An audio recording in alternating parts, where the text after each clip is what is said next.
Oh, hey, it's Hannah Horner here. I am your life strategy expert, and that means that I deliver cutting edge information to all of the busy and ambitious entrepreneurs out there who really want to make the most out of their lives, make it matter, do the awesome things, and really love life while they're at it.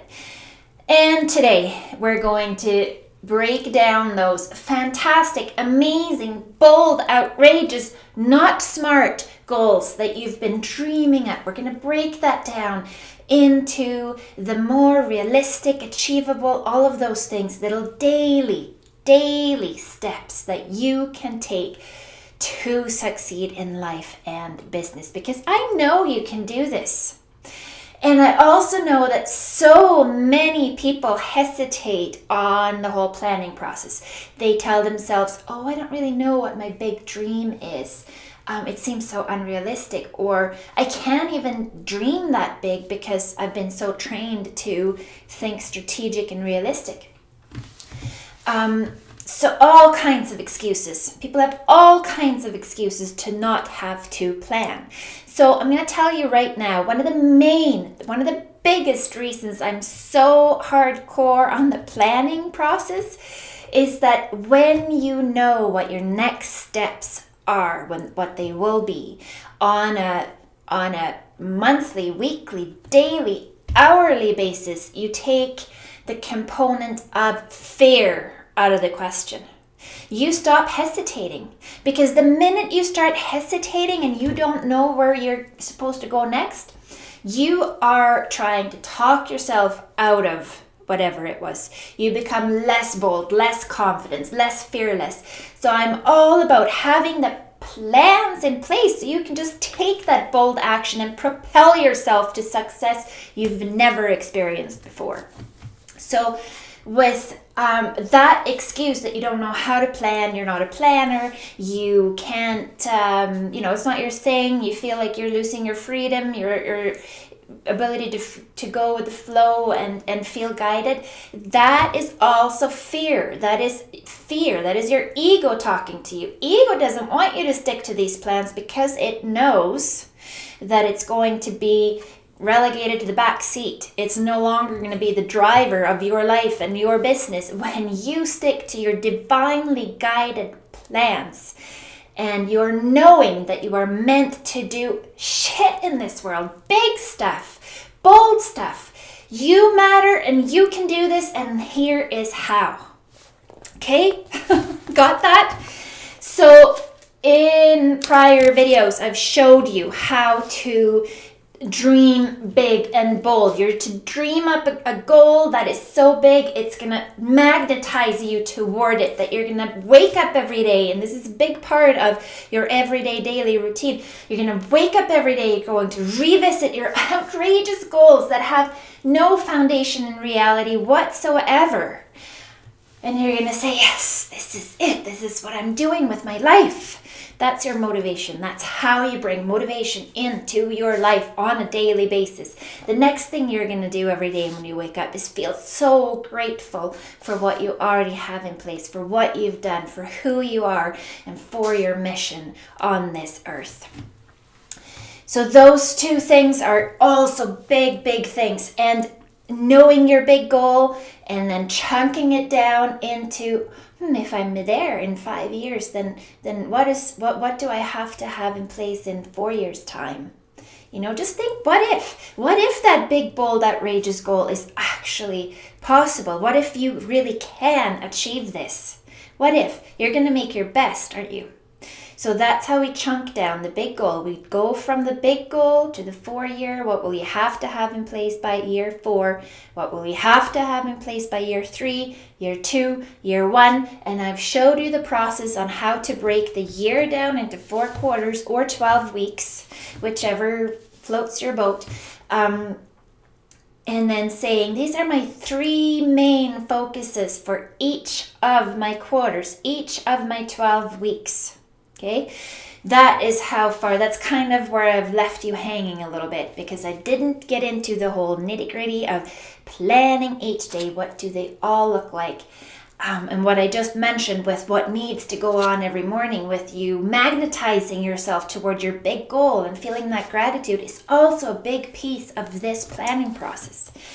So I got my notes here so I'm not going to forget anything because I get so excited when I do these videos. Morning gratitude.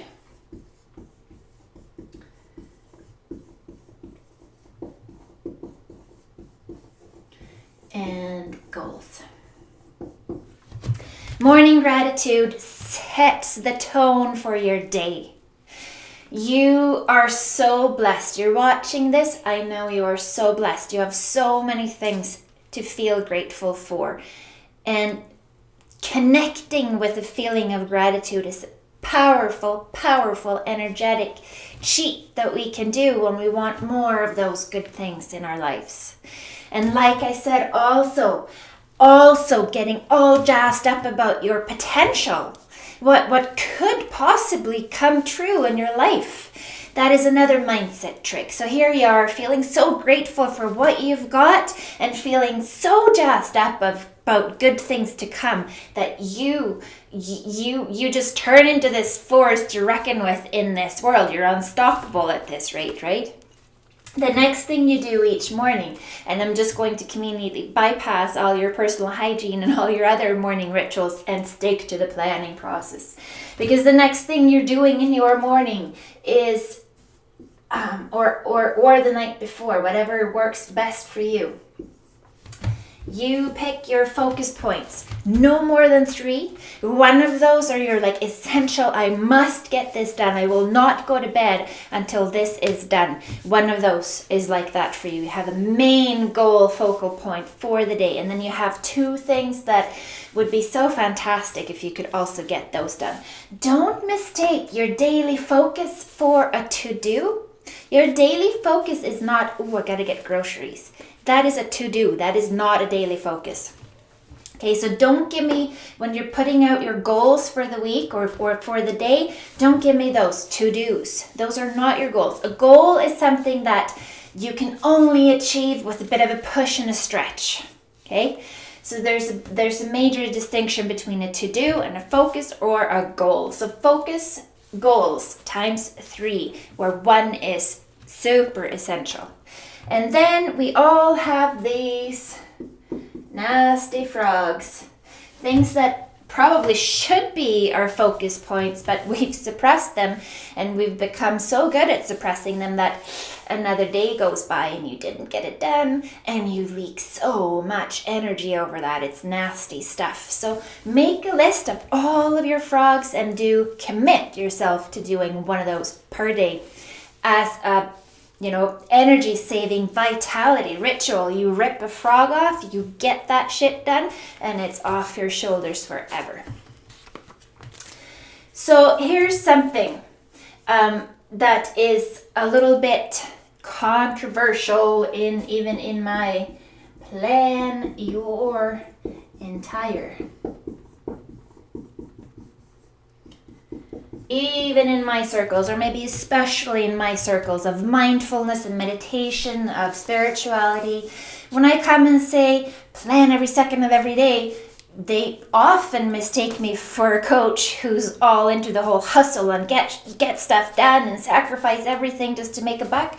No, I am not about that. I might sound like that from time to time, but I'm not like that. So when I say plan your entire day, the things that I need you to focus on and put in your day are things like meditation. Because when would you get meditation done if you didn't plan it into your day? At 11 a.m. today, I'm going to sit in meditation for 15 minutes. Okay, and then it's in your plan and you've trained yourself to follow through on everything that's in your plan. So come 11 o'clock, you're going to sit on your meditation pillow and tune out for 15 minutes. Things like those they need to be in your plan. You need to give yourself enough time in the day to cook a super nourishing and nutritious meal for yourself and possibly your family. You need to schedule time for energy clearing of your house. Because when would those things get done if it's not in your plan?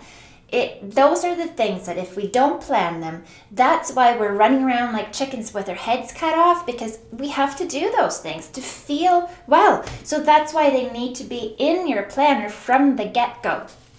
And the planning your entire day, leaving zero white space, that also means that's where all of those little to-dos get to come into place, because you have them on repeat in your brain. I currently have things like going to the post office, and I have to, I need to go through this new recipe book for a client that I'm putting together a ketogenic diet plan for.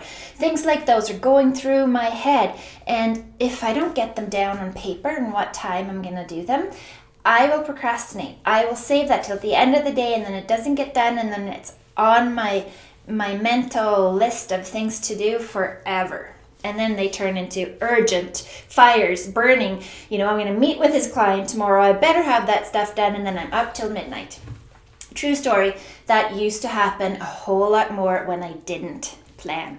Now I know that my freedom, my sense of peace, and my stress levels are directly hinging on me planning, doing a perfectly planned out day where I am leaving no white space. So one big caveat to that is if shit happens, something hits the fan, I get a call from the school, have to go pick up one of my kids, I cross out exactly those items in my planner that aren't going to fit because I'm dealing with an emergency. And those items that I've crossed out, I plan for another day. And then when I'm back home, things have settled in, I'm at my desk and I can work away, I will pick up, not where I left off, I will pick up where I had planned to be at that time in the day. So that's my piece about leaving zero white space. And then we have, after the whole day is done, I do an evening review.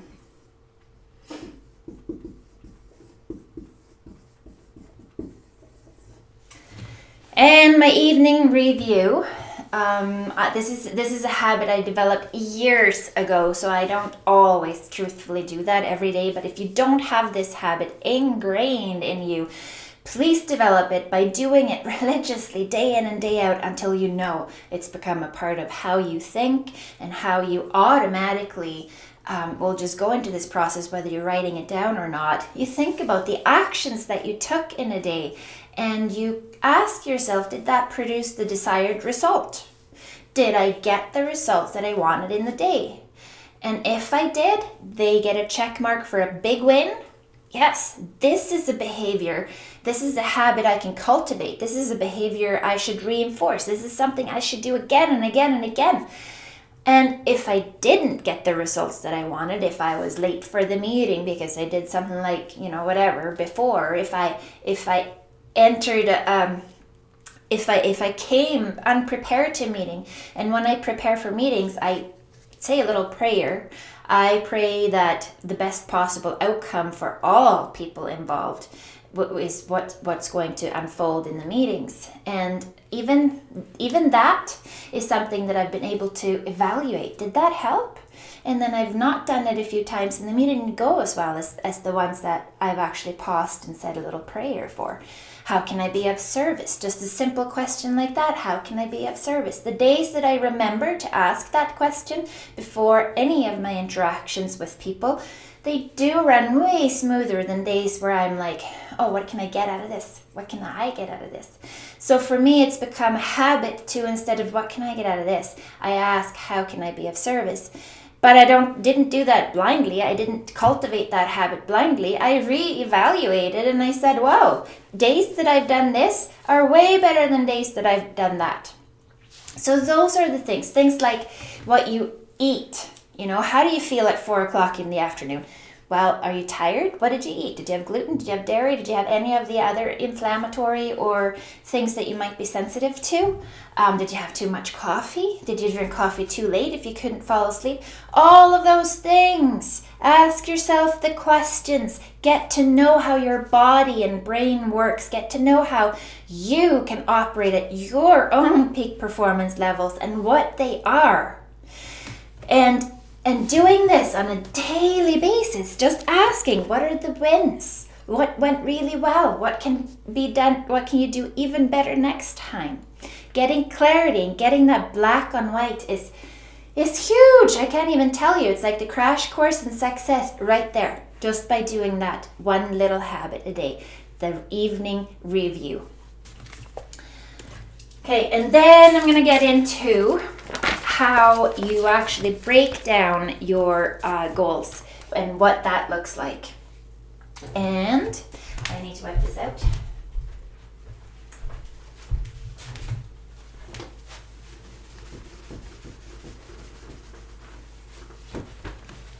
So what it looks like, I did actually throw that on the floor, is your big goal. It's right here and it's out in the future. And like I said, your biggest goal does not need to be a SMART goal. It does not have to be measurable, achievable, or realistic, any of those things. It does have to be a goal that grabs you and says, yes, this is going to make my life worth living. This is what I've been waiting for my whole life.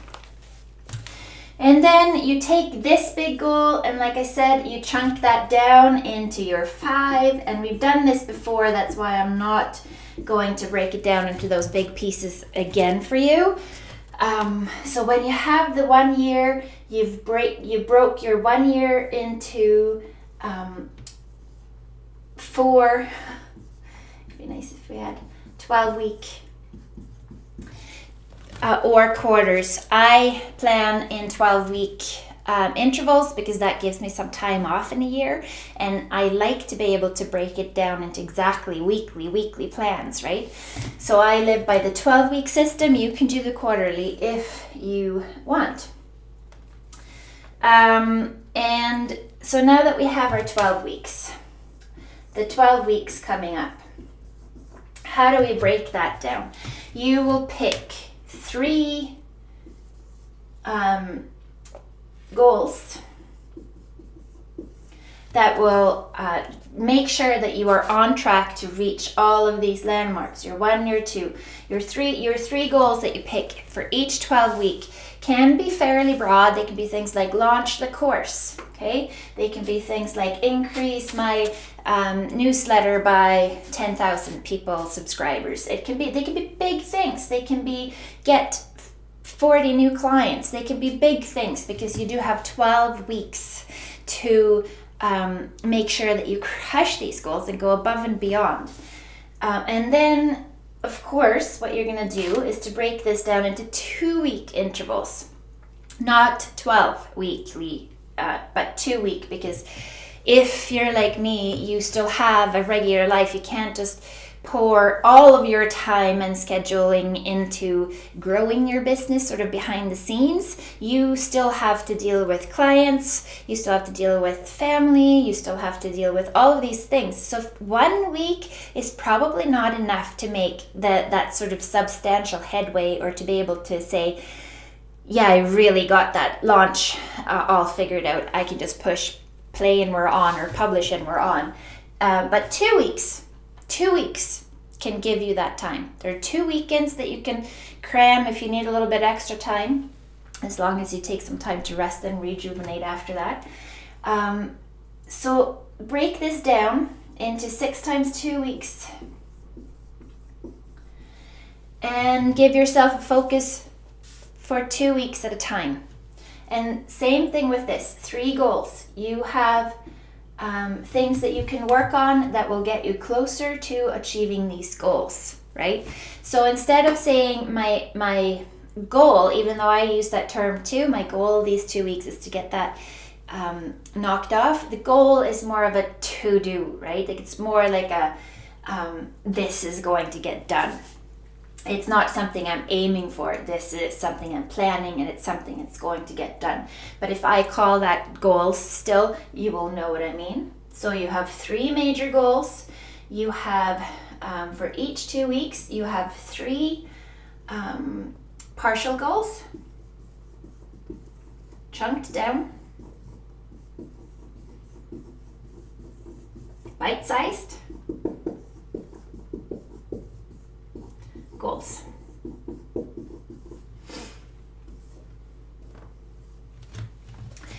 And in those partial chunk down bite-sized goals that will on top of each other lead to you absolutely crushing your 3 goals for the 12 weeks, it will be easy to see what you need to spend your time on each day.